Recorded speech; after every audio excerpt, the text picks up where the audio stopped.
Luchi va vérifier le poignard en or, et elle est vraiment excitée qu'ils aient obtenu si facilement un objet rare valant 1,7 million d'or. Elma lui demande si elle a échoué en cours de maths ou quelque chose comme ça, parce qu'il y a un autre zéro à la fin du nombre. Il lui dit de regarder à nouveau, car le poignard vaut 17 millions d'or à la place. Luchi recommence à compter, un zéro à la fois.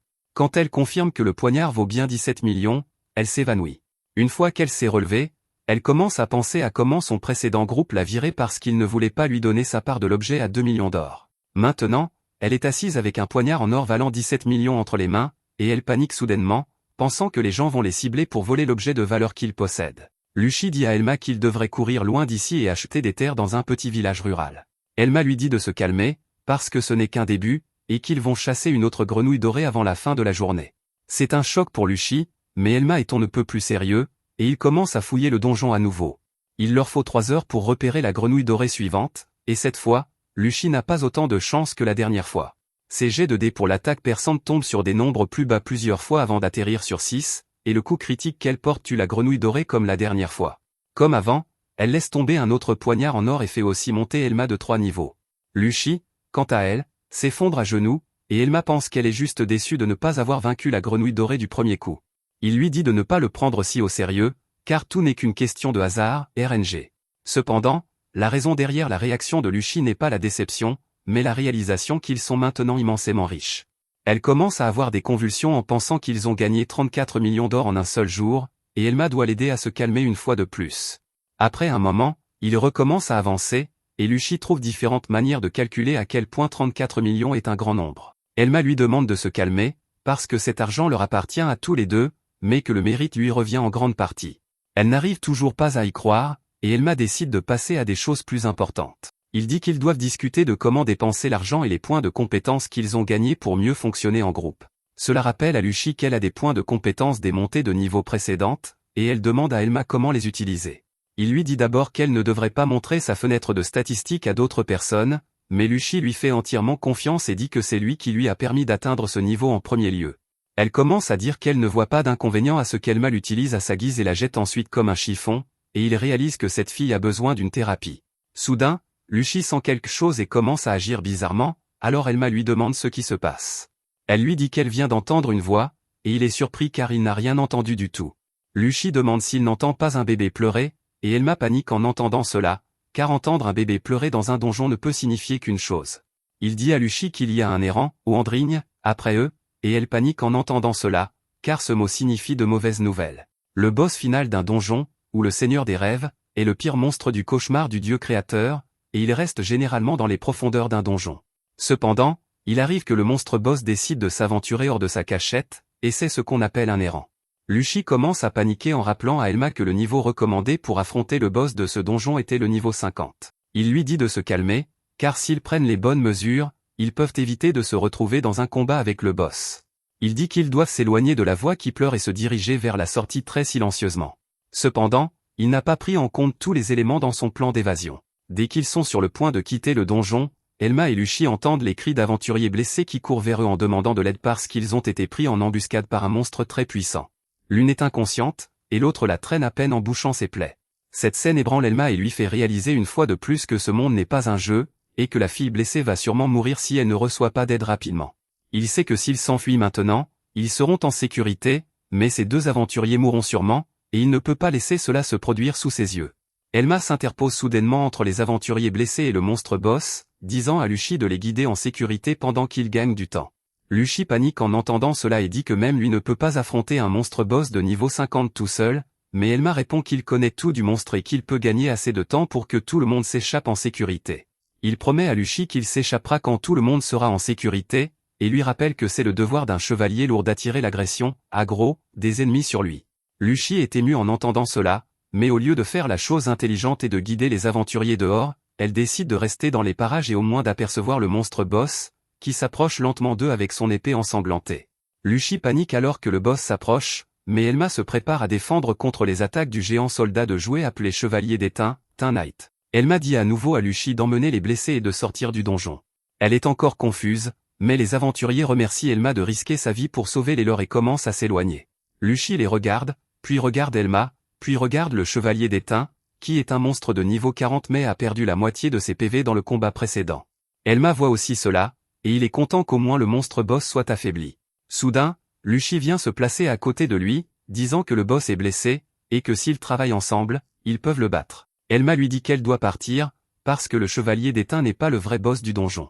Ce n'est qu'un spire du monstre boss, qui arrivera bientôt ici, et tout le monde doit sortir du donjon avant que cela n'arrive. Luchi n'arrive pas à y croire, mais juste à ce moment, 2 autres chevaliers d'étain arrivent sur place, et elle panique, réalisant qu'ils font face à 3 monstres de niveau 40 à la fois. Elma lui dit qu'il la rattrapera dès qu'il aura gagné assez de temps, mais Luchi dit qu'il ne peut pas le faire parce que c'est trop risqué. Elle dit qu'elle est sa coéquipière, donc ils devraient se battre ensemble, et Elma lui crie soudainement dessus, disant qu'il ne peut pas se battre librement tout en veillant sur elle. Il dit qu'elle ne fera que le gêner, et cette déclaration bouleverse complètement Luchi. Elle devient triste et décide de suivre l'ordre d'Elma, lui disant de revenir vite avant de s'enfuir. Maintenant qu'Elma est seule avec les 3 monstres, qui restent là tranquillement et lui laissent tout le temps pour son monologue intérieur, Elma pense que si Luchi était resté, ils auraient pu vaincre les 3 chevaliers d'étain, mais alors le monstre boss serait venu et les aurait effacés du sol du donjon. Il a menti à Luchi en lui disant qu'il la rattraperait une fois qu'il aurait gagné assez de temps, car ce n'est pas possible. En tant que chevalier lourd, il n'a pas de vitesse, et il peut peut-être échapper au chevalier d'étain, mais il n'a aucune chance d'échapper au monstre boss qui peut utiliser des attaques magiques. Juste à ce moment, le monstre boss commence à venir vers lui, et Elma déclare qu'il va vaincre le monstre boss appelé Embryo ici même. Le bébé flottant vert géant avec un énorme œil poussant sur son front se met à pleurer en entendant cela, et Elma vérifie ses statistiques. Il constate qu'Embryo a utilisé un peu de ses PM, et qu'il n'a que 42 GP, ce qui est un peu bas pour un monstre de niveau 50. Cependant, le problème est que le monstre a une peau très épaisse, et il ne peut pas lui infliger de dégâts. La seule partie du monstre qu'il peut endommager est l'œil, mais cela nécessite une attaque à distance. Cependant, Elma décide de tenter sa chance, car quelles que soient les chances, il ne va pas s'enfuir. Il met tous ses points de compétence dans le serment de l'armure lourde et débloque une nouvelle compétence appelée coup de bouclier, Shield Bash, ce qui lui donne un peu plus de confiance pour le combat. Juste à ce moment, un chevalier d'étain charge vers lui, et Elma court droit sur lui et utilise sa nouvelle compétence, coup de bouclier. Il frappe le chevalier d'étain de toutes ses forces et le plaque contre le mur, envoyant des rochers voler partout. Bien que la compétence ne fasse pas beaucoup de dégâts en elle-même, Elma pense qu'elle est très utile, car elle lui permet de séparer ses ennemis. Soudain, un autre chevalier d'étain l'attaque, et il part ses attaques avant d'utiliser sa compétence de désarmement pour réduire ses dégâts. Il continue de combattre 2 chevaliers d'étain à la fois pendant qu'Embryo l'observe de loin. Elma sait qu'il n'utilisera pas d'attaque magique si les chevaliers d'étain peuvent subir des dégâts à cause d'elle, ce qui lui donne la chance de les combattre tranquillement. Il bloque une autre attaque d'un chevalier d'étain et utilise à nouveau la compétence de désarmement, réduisant suffisamment son attaque pour utiliser sa seule compétence qui inflige de vrais dégâts. Il laisse le chevalier d'étain affaibli l'attaquer volontairement, puis déclenche réflexion du rempart réflexion, brisant le chevalier d'étain et le projetant contre le mur. Il est content d'avoir abattu l'un des monstres sbires, mais alors le monstre boss utilise une compétence magique appelée Restauration qui guérit complètement le chevalier d'étain endommagé en une seconde. Elma sait que cela continuera à se produire tant que le monstre boss ne sera pas tué, mais quand il utilise la magie pour restaurer ses sbires, il ouvre son œil, où il est le plus vulnérable. L'œil est encore ouvert, et Elma le cible avec une pierre magique qui se brise en plusieurs éclats en plein air et frappe l'œil du monstre boss, lui infligeant une bonne quantité de dégâts. C'est la seule attaque à distance qu'Elma peut faire pour l'instant.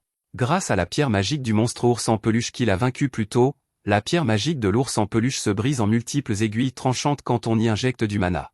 Elma prévoit d'utiliser cette stratégie encore et encore jusqu'à ce qu'il réduise la santé du boss.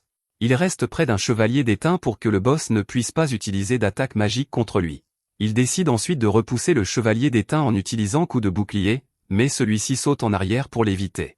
Elma est confus, car il ne s'attendait pas à ce que le chevalier d'étain esquive son attaque, mais le plus grand choc vient quand il se retourne et voit que les 2 autres chevaliers d'étain sont juste derrière lui. Il l'attaque, et Elma parvient à bloquer leurs attaques. Il réalise que les monstres apprennent et s'adaptent à son style de combat, ce qui n'arrivait pas dans le jeu du monde magique. Elma savait que cela pouvait arriver, et il commence à suer après avoir réalisé que le niveau de difficulté du combat vient d'augmenter considérablement. Il doit encore lancer 3 pierres magiques sur l'œil d'Embryo pour le tuer avant qu'il ne régénère sa santé, et cela va prendre du temps. Soudain, il voit Embryo ouvrir son 3e œil à nouveau et charger du mana dedans. Elma panique, car il se prépare à utiliser l'attaque du coupe-soie, Silk Cutter, mais il ne devrait pas l'utiliser quand un chevalier d'étain est sur le chemin. Cependant, le monstre boss ne suit pas les règles du jeu, et il tire une lame de vent tranchante vers Elma qui décapite le soldat d'Étain sur le chemin. Elma réalise qu'il ne peut pas esquiver l'attaque, alors il utilise son bouclier pour la bloquer au dernier moment. Malgré ses meilleurs efforts, l'attaque l'envoie voler, et il subit assez de dégâts pour rendre sa vision floue. Il commence à perdre connaissance alors que les deux chevaliers d'Étain survivants s'approchent de lui, mais il essaie toujours de s'accrocher à ses sens. Il essaie de bouger, mais constate que ses jambes sont engourdies, et le système lui dit qu'il a été étourdi par l'attaque du boss. Elma réalise qu'un effet d'étourdissement dans cette situation est mortel, et qu'il aurait dû demander à Luchy de rester, car alors ils auraient pu gagner le combat. Un chevalier d'Étain balance son épée vers lui, et Elma accepte son sort, mais alors quelqu'un le déplace hors de la direction de l'attaque. C'était Luchy qui l'a sauvé, et elle dit à Elma qu'il aurait dû lui demander de rester avec lui depuis le début. Mais c'est là que cette vidéo se termine. N'oubliez pas d'aimer et de vous abonner à la chaîne. Merci d'avoir regardé, et je vous verrai la prochaine fois.